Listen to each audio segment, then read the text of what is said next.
नमस्कार दोस्तों, अभी हम इस वीडियो में आप लोगों को परीक्षा में लड़ने वाला साइंस का वीवीआई ऑब्जेक्टिव क्वेश्चन से बता रहे हैं। आप लोग अच्छे से वीडियो को लास्ट तक देखिए और सभी क्वेश्चन को याद कर लीजिए, क्योंकि सभी क्वेश्चन मैं आपको परीक्षा में लड़ने वाली बता रहा हूँ गेस करके। ठीक है, तो मैं वीडियो स्टार्ट करता हूँ। बाबू ज़्यादा समय आपके साथ नहीं बिताऊंगा, क्योंकि आपको पता है कि आपका एग्जाम बहुत नज़दीक आ चुका है और टाइम टेबल का भी आप लोगों को पता चल गया। ठीक है ना, इसलिए याद करते चलिए। आपका पहला क्वेश्चन है, अनवीकरणीय ऊर्जा स्रोत है। तो अनवीकरणीय ऊर्जा स्रोत बाबू कोयला होता है। कोयला अनवीकरणीय होता है, क्योंकि कोयला को अगर एक बार आप यूज कर लोगे ना तो दोबारा उसको फेंक ही दोगे, दोबारा वो आग नहीं देगा। इसलिए हमारा ऑप्शन नंबर ए सही उत्तर होगा। अगला बाबू क्वेश्चन है आपका दूसरा नंबर क्वेश्चन, अनवीकरणीय ऊर्जा है। तो बाबू ऑप्शन नंबर देखो सी को देखो, कोयला लिखा है यहाँ पर, लिखा गया है बट कोयला होगा। ठीक है ना, इसको कोयला पढ़ना। तो कोयला से प्राप्त जो ऊर्जा होता है ना, वो हमारा अनवीकरणीय ऊर्जा स्रोत होता है। ठीक है ना, इसे याद रखना। दूसरा का आंसर सी नंबर हो जाएगा, कोयला से प्राप्त ऊर्जा।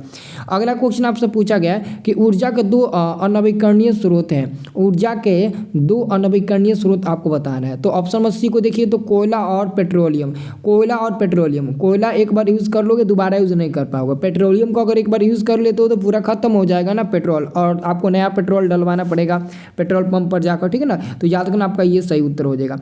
अगला क्वेश्चन, ओजोन परत पाई जाती है। ओजोन परत कहाँ पाई जाती है? तो स्ट्रेटोस्फीयर में पाया जाता है। ऑप्शन नंबर आपका 4 का ए नंबर मिल जाएगा।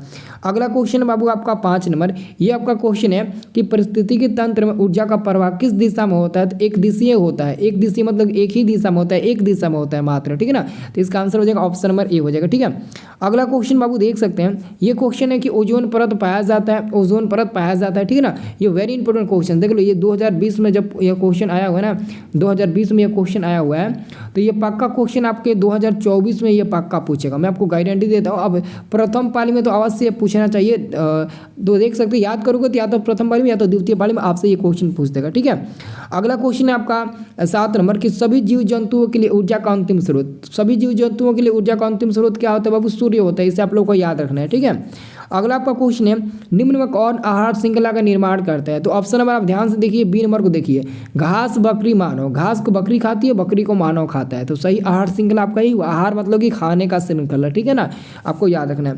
अगला क्वेश्चन 9 नंबर है कि निम्नलिखित में किसे आप उपभोक्ता की श्रेणी में रखेंगे? उपभोक्ता की श्रेणी में आप किसे रखेंगे? देखिए, तो 24 नंबर को कितना 9 नंबर है ना, आंसर क्या लोग टिक लगाओगे? जंगली जानवर को। ठीक है ना, जंगली जानवर को आप उपभोक्ता की श्रेणी में रखेंगे। अगला क्वेश्चन है, प्रकृति में पृथ्वी पर ऊर्जा का मुख्य स्रोत क्या होता है बाबू? सूर्य होता है। सूर्य से बड़ा कोई ऊर्जा स्रोत ही नहीं है। ठीक है, अगला क्वेश्चन है, तालाब किस प्रकार के पारिस्थितिकी तंत्र है? तो बाबू कृत्रिम हो जाएगा। क्या हो जाएगा? इसे आप लोग याद रखना, कृत्रिम। ऑप्शन नंबर आपका ए सही उत्तर हो जाएगा। ठीक है, अगला क्वेश्चन बाबू देख सकते हैं, निम्नलिखित में कौन पारिस्थितिकी तंत्र में अधिकतम संख्या में मौजूद होते हैं? अधिकतम संख्या में कौन मौजूद होते हैं? तो आप लोग याद रखें, उत्पादक। उत्पादक अधिकतम संख्या में मौजूद होते हैं। ठीक है ना, अगला क्वेश्चन बाबू आपका 13 नंबर है, एक आहार श्रृंखला में तीसरे पोषी स्तर हमेशा कौन रहता है? तो ये बाबू मांसाहारी हो जाएगा। ऑप्शन नंबर आपका भी हो जाएगा, मांसाहारी हो जाएगा। ठीक है ना, इसे याद रखना है बाबू। जो भी बच्चे अभी तक बढ़िया से तैयारी नहीं कर पाए हुए हैं और उनकी तैयारी मतलब पूरी तरह से भी नहीं हुई है, तो आप चिंता मत करिए। 199 रुपये का आप जल्दी से PDF खरीद लीजिए, क्योंकि 199 रुपये का अगर आप PDF खरीदते हैं तो उसमें वही क्वेश्चन ऑब्जेक्टिव हम दिए हैं और सब्जेक्टिव जो परीक्षा में लड़ेगा। तो बस आपको याद कर लेना है, एक एग्जाम से एक दिन बाद भी उसको रिपीट करके जाओगे ना तो सारा क्वेश्चन लड़ जाएगा और आपके ध्यान मतलब दिमाग पर रहेगा, तो आप आसानी से टिक लगा दोगे, क्योंकि ऑब्जेक्टिव की संख्या ज़्यादा है तो आप आसानी से टिक लगा दोगे। तो जिसको भी बाबू लेना है, मात्र 199 रुपये है, बहुत कम राशि है, आप ले सकते हैं। आप इस नंबर पर संपर्क करें 969377, ये मेरा पे फोन नंबर है। इसी पर आपको पे फोन करके आप लोगों को व्हाट्सअप के माध्यम से अपना PDF प्राप्त करना है। जिसको भी लेना है आप ले सकते हैं PDF। ठीक है ना, लेकिन बहुत जल्द ले लीजिए, एग्जाम नज़दीक आ चुका है, टाइम नहीं है, तभी तो याद कर पाएंगे। 14 नंबर क्वेश्चन है, निम्नलिखित में कौन पर्यावरण के अनुकूल है? मोटरसाइकिल से चलना। बाबू मोटरसाइकिल से अगर चलेंगे तो आपका एक्सरसाइज नहीं हो पाएगा, इसलिए पर्यावरण अनुकूलन नहीं है। बाकी पैदल चलना, साइकिल चलना, ये एक्सरसाइज का काम है ना। अगला क्वेश्चन है, ओजोन परत किस हानिकारक विकिरणों को सुरक्षा प्रदान करती है? ये question very very important question है, तो आप लोग इसका आंसर याद रखना। ठीक है, क्या हो जाएगा?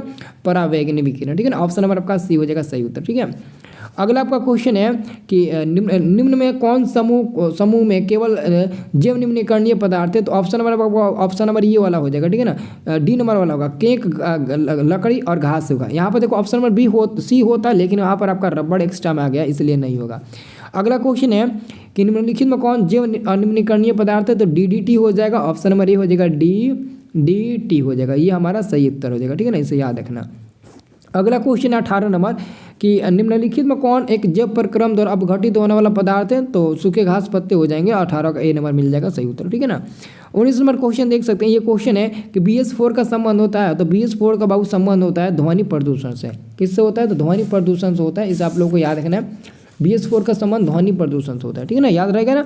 अगला क्वेश्चन देख सकते हैं, ओजोन परत का ह्रास मुख्यतः किसके द्वारा होता है, तो CFC के कारण होता है, क्लोरोफ्लोरोकार्बन, ठीक है ना। जो ओजोन परत के छेद के लिए उत्तरदायी यही होता है, CFC, ठीक है ना। अगला क्वेश्चन है कि ओजोन के एक अणु में ऑक्सीजन की परमाणु संख्या कितनी होती है, तो बाबू ये हमारा O3 के रूप में होता है, और इसका आंसर हो जाएगा आपका 3। इसे आप लोगों को याद रखना है, कितना होता है, 3 होता है, ठीक है। अगला क्वेश्चन देखिए ना, अगला क्वेश्चन बाबू देखिए, तो अगला क्वेश्चन आपका है 22 नंबर कि निम्नलिखित में कौन प्राकृतिक संसाधन नहीं है, तो जीवधारी प्राकृतिक संसाधन नहीं है। ये 16 में और 20 में द्वितीय पाली में पूछा है, तो 24 में भी ये द्वितीय पाली में पूछेगा, द्वितीय नहीं तो प्रथम पाली में तो कोई रोक नहीं सकता है, ठीक है ना। अब देखिए अगला क्वेश्चन, यूरो 2 का संबंध, बाबू यूरो 2 का संबंध किससे होता है, तो वायु प्रदूषण से होता है। ऑप्शन नंबर ए आपका सही उत्तर हो जाएगा, यूरो 2 का संबंध वायु प्रदूषण से होता है। अगला क्वेश्चन, वायुमंडल में नाइट्रोजन की मात्रा कितनी होती है, वायुमंडल में नाइट्रोजन की मात्रा कितनी होती है, वेरी वेरी इंपॉर्टेंट क्वेश्चन है। आप सभी तो बता ही सकते हैं कि वायुमंडल में जो नाइट्रोजन की मात्रा होती है वो कितनी होती है। ये क्वेश्चन आपके एग्जाम में कई सारे मतलब कई बार पूछा जा चुका है, ठीक है ना। तो 78% होती है ना, 78%, ठीक है ना। वायुमंडल में नाइट्रोजन की मात्रा 78% होती है ना। एक मिनट छोटू, अगला क्वेश्चन देखिए ना, इसका क्या हो जाएगा, 78% हो जाएगा, 78%, ठीक है ना। अगला क्वेश्चन है, चिपकू आंदोलन किससे संबंधित है, चिपकू आंदोलन किससे संबंधित है, वन संरक्षण से संबंधित है। ऑप्शन नंबर ए आपका सही उत्तर हो जाएगा, वन संरक्षण से, ठीक है। अगला क्वेश्चन है, जैव विविधता का विशिष्ट स्थल क्या होता है, फसल क्षेत्र होता है बाबू। ऑप्शन नंबर ए आपका ए हो जाएगा, फसल क्षेत्र, क्या हो जाएगा, फसल क्षेत्र। ऑप्शन नंबर आपका ए इज राइट आंसर, ठीक है ना। क्या हो जाएगा, एक मिनट छोटू, फसल क्षेत्र है ना, नहीं फसल क्षेत्र नहीं होगा, वन होगा बाबू, क्या होगा, सॉरी जी, वन होगा, ठीक है ना। जैव विविधता का विशिष्ट स्थल आपका वन हो जाएगा, ठीक है ना, ये आपको याद रखना है। अगला क्वेश्चन, चिपको आंदोलन का मुख्य उद्देश्य क्या था, चिपको आंदोलन का जो मुख्य उद्देश्य था वो क्या था, तो आप लोग को याद रखना है, चिपको आंदोलन का मुख्य उद्देश्य था वृक्षों को मतलब वृक्षों से संबंधित मतलब उसका उद्देश्य था, ठीक है ना, संरक्षित करना।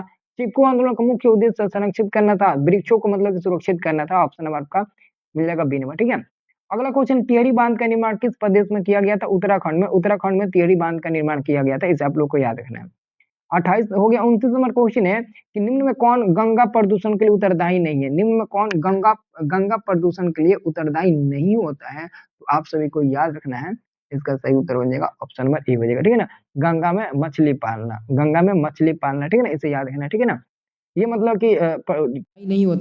बाकी अगर आप गंगा में कपड़ा धोते हैं तो ये प्रदूषण के लिए हानिकारक है, ठीक है ना, ये सब आपके लिए हानिकारक है। बाकी ऑप्शन नंबर ए, अगर आप गंगा में मतलब कि नदी में मछली पालेंगे तो वो उसके लिए वो मतलब कि प्रदूषण नहीं होगा।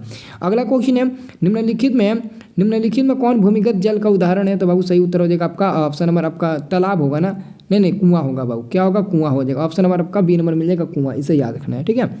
और अगला आपका क्वेश्चन है, टिहरी बांध का निर्माण का उद्देश्य क्या था, तो जल आपूर्ति, भूमि सिंचाई, बिजली उत्पादन सभी था। ऑप्शन नंबर आपका डी सही उत्तर हो जाएगा। सब क्वेश्चन भी यही था, याद कर लेंगे, एग्जाम में अच्छे नंबर आएगा, ठीक है ना।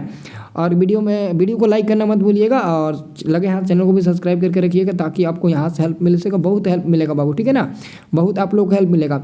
और एक और बात बता दूँ, हाँ ठीक है बाबू, रहने दो, नहीं बताएंगे बात।